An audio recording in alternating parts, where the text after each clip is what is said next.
Assalamualaikum warahmatullahi wabarakatuh.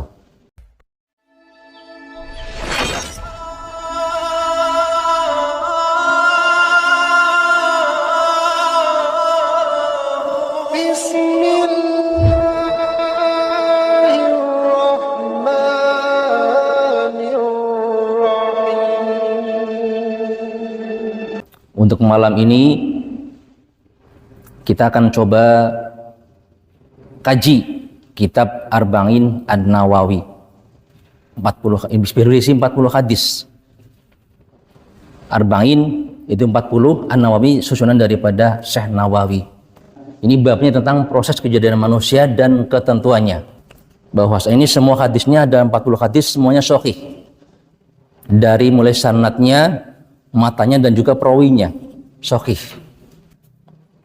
An Abi Abdurrahman Abdullah bin Mas'ud radhiyallahu anhu qala haddatsana Rasulullah sallallahu alaihi wasallam wa huwa shadiqul masduq inna ahadakum yujma'u khalquhu fi batni ummihi arba'ina yauman nutfah thumma yakunu 'alaqah mithla dhalik thumma yakunu mudghah mithla dhalik thumma yursalu ilaihi al-malik fayanfuhu fihi ruhu wa yu'maru bi arba'i kalimatin bi kutbi rizqihi wa ajalihi wa amalihi wa saqiyun aw sa'idun fa wallah alladhi la ilaha ghairuh inna hadakum la ya'malu bi amali ahlil jannah hatta ma yakuna bainahu wa bainaha illa dira'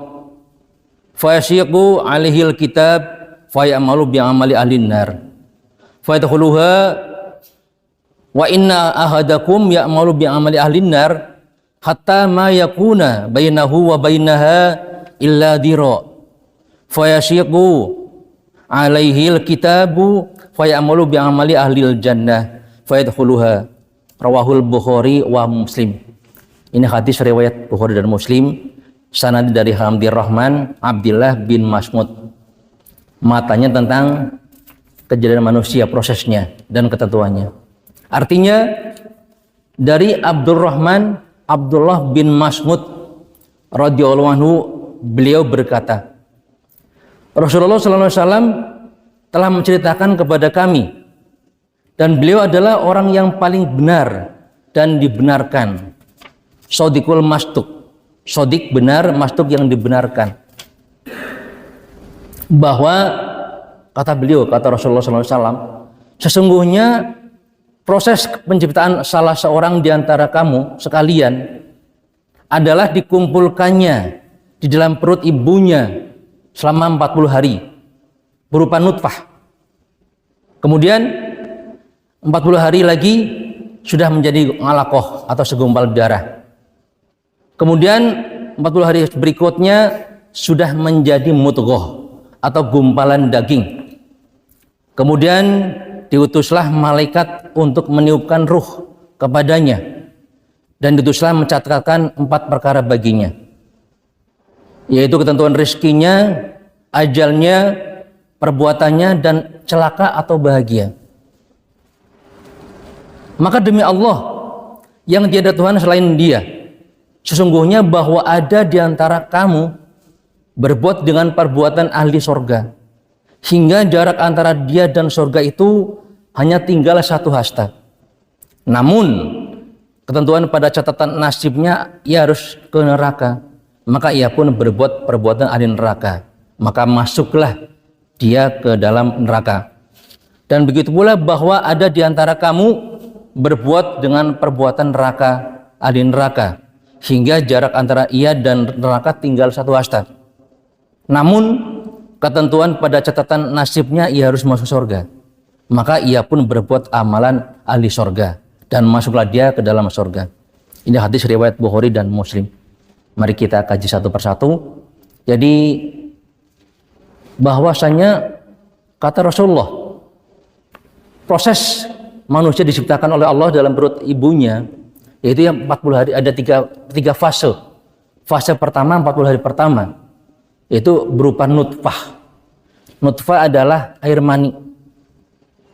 Berupa air mani 40 hari pertama, masih berupa air mani. Kemudian 40 hari kedua sudah menjadi alaqah. Alaqah itu berupa segumpal darah. Kemudian 40 hari berikutnya ke yang ketiga, fase ketiga itu berupa sudah menjadi mudghah. Mudghah itu gumpalan daging.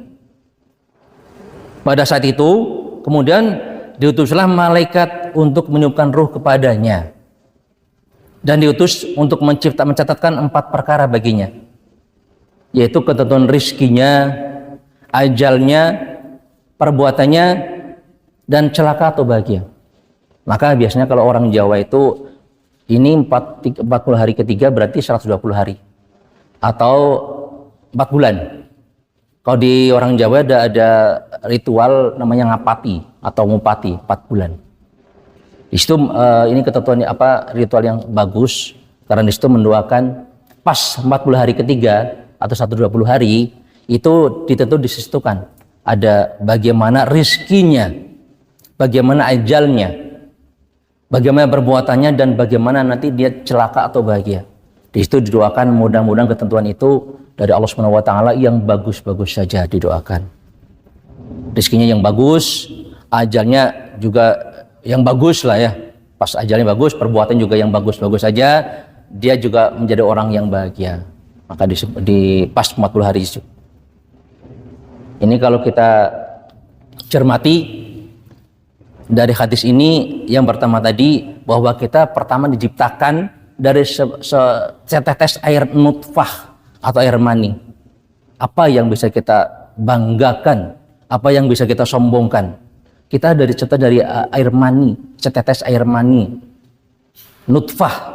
Baru kemudian Allah ciptakan gumpalan darah atau ngalaqah. Berikutnya Allah ciptakan menjadi segumpalan daging. Jadi kita ini nggak minta kepada Allah diciptakan seperti ini bentuk kita, sesempurna ini. Memang Allah ciptakan, kata Allah, laqad khalaqnal insana fi ahsani taqwim. Kata Allah, sungguh aku ciptakan manusia dalam bentuk yang sebagus-bagus bentuk, kata Allah Subhanahu wa taala. Kita alhamdulillah dibentuk seperti ini. Dari setetes air mani, segumpal darah, segumpal daging, bisa dibentuk seperti kita. Manusia yang sempurna. Makanya kalau kita renungi, kita banyak-banyak bersyukur kepada Allah Subhanahu wa taala, bentuk kita ini paling indah daripada bentuk makhluk lain. Alhamdulillahirabbil alamin. Dan rezeki Allah Subhanahu wa taala ditentukan tadi bahwa 40 hari, yang ketiga pas umur 120 hari atau 4 bulan, manusia ditentukan bagi 4 ketentuan. Yang pertama rezekinya. Rezeki, jadi ada 4 ketentuan Allah untuk manusia sejak dilahirkan, semenjak diciptakan dalam perut ibunya. Bagaimana rezekinya, bagaimana ajalnya, bagaimana perbuatannya, dan bagaimana nanti nasib dia, celaka atau bahagia. Syaqiyun atau sa'idun. Jadi Allah tentukan nanti di akhirat nanti dia celaka atau bahagia. Ada pertanyaan, apakah Allah adil? Dia ditentukan sebagai neraka atau ahli surga? Apakah Allah adil? Bukan. Jadi jawabannya adalah semua yang tahu adalah rahasia Allah Subhanahu wa taala. Semua hanya Allah Subhanahu wa taala yang tahu. Kata Rasulullah ini, maka demi Allah yang tiada Tuhan selain Dia, sesungguhnya bahwa ada di antara manusia yang selama hidupnya berbuat dengan perbuatan ahli surga, seolah-olah dia orang yang paling soleh sekali, ibadahnya terus nggak pernah tinggal. Ahli surga lah, dia pokoknya orang taunya ahli surga dia. Bahkan jarak antara dia dengan surga sudah tinggal 1 hasta, 1 lengan, 1 hasta. Udah deket sekali dengan surga. Tapi Allah yang menentukan bahwa dia bukan ahli surga, dia ahli neraka. Maka pas ahli mau mati, dia berbuat sebagai ahli neraka. Maka masuklah dia ke dalam neraka. Allah yang tahu bagaimana selama hidupnya dia. Bisa saja dia selama beramal enggak karena Allah.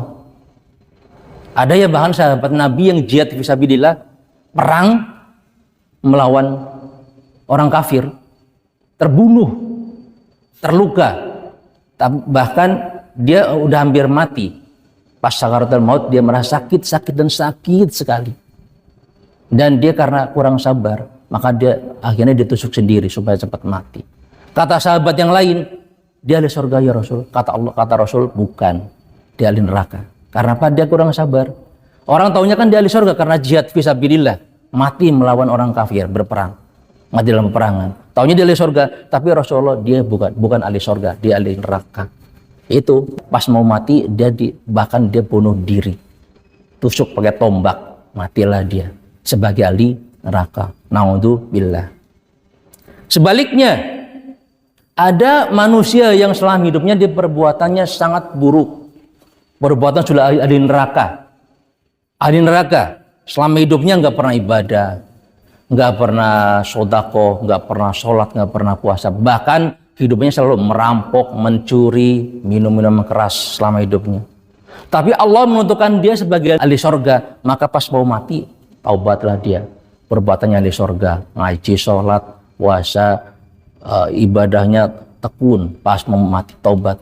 Maka dia mati dalam keadaan ahli sorga. Masuklah dia ke dalam sorga. Sekali lagi, ini mengajarkan kepada kita supaya kita tidak boleh menentukan atau memvonis seseorang, oh dia ahli neraka. Enggak bisa, dia ahli surga. Enggak bisa, yang tahunya Allah Subhanahu wa taala. Dan kita pun sendiri enggak bisa memvonis kita ahli surga, enggak bisa. Hanya kita berusaha, mudah-mudahan amal kita yang sekarang ini, yang kita sebagai orang-orang soleh pun sampai mati kita enggak berubah. Amin. Bahwasanya hanya Allah Subhanahu wa taala yang tahu semua amal kita nanti pas kita meninggal. Terus ada yang mengatakan, kalau begitu, kalau saya ahli neraka nggak usah ibadah saya kalau begitu.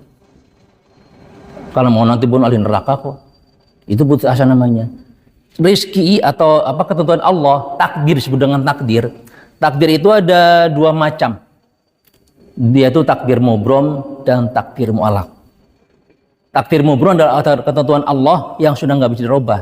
Contohnya mati, lahirnya kapan, matinya kapan. Tapi ada takdir mu'alaq, yang mana kata Allah, wallahu la yughyiru bima biqaumin hatta yughyiru ma bi anfusihim. Kata Allah, Allah tidak akan merubah nasib seseorang kecuali dia merubah nasibnya sendiri dengan tangan dia sendiri, dengan usaha sendiri. Ketentuan takdir Allah bisa dirubah dengan kita doa, dengan doa kita kepada Allah bisa dirubah. Contohnya Allah tentukan kita miskin, tetapi kita karena rajin bekerja, rajin berusaha, Allah jadi ngerubah kita nasibnya jadi orang kaya, kan begitu. Allah ditentukan kita di neraka, tapi kita usaha terus dengan ibadah yang banyak terus, dijaga iman kita sampai kita meninggal, insya Allah pasti kita ahli surga, gitu. Mudah-mudahan dari lahir sampai sekarang, sampai nanti kita pun mati, ibadah kita nggak akan berubah. Iman kita nggak akan berubah, tetap kepada Allah Subhanahu wa taala. Nggak menyekutukan satu dengan sesuatu apapun, nggak berubah iman kita kepada yang lain, hanya tetap kepada Allah Subhanahu wa taala. Mudah-mudahan kita semuanya Allah jaga iman kita, Allah jaga perbuatan kita, Allah jaga sampai kita meninggal pun nanti di akhirat pun kita menjadi orang yang berbahagia dengan masuk surga Allah Subhanahu wa taala.